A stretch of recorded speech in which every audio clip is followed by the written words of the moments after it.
Ludvík, můžu ti jako zakladateli značky Cybergenics položit pár otázek k našemu produktu Anabolizer 2? Určitě a rád na to odpovím. K čemu slouží Anabolizer 2?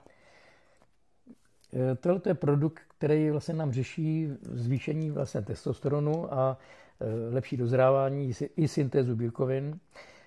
Je to ale v první řadě z toho důvodu, že vlastně všichni sportovci potřebují mít vlastně tu hormonální tvorbu víceméně lineární.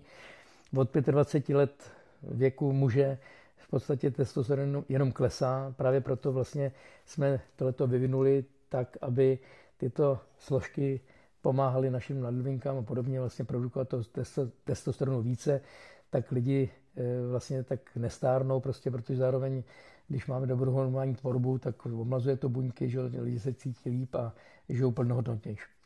A jaký je rozdíl mezi anabolizérem 1 a anabolizérem 2? Rozdíl je v tom, že samozřejmě ty saponiny, které ty látky obsahují, tak je to vlastně strašně hořké, tak jsme to nemohli dát do toho komplexu k 1, tak proto jsme to rozdělili do kapslí, aby se to spolklo a bylo to vlastně poživatelné, ale na druhou stranu i kombinace obého je správné, jo. Ale z důvodu vlastně toho produkce vlastně toho testosteronu a vlastně lepší syntézí bílkovin, zahuštění svalstva, zvýšení výkonnosti, tak je ideální ta 2 takhle jako samostatně. A jak dlouho můžeme Anabolizer 2 užívat?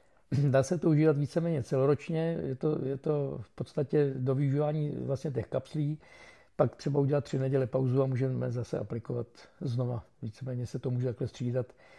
Mám na tom samozřejmě velké množství klientů, takže nemáme jediný negativní ohlas. Naopak opakované nákupy opět tohoto vlastně nám dává jasně najevo, že ten produkt je oblíbený a že funguje. Super, děkuji. Prosím.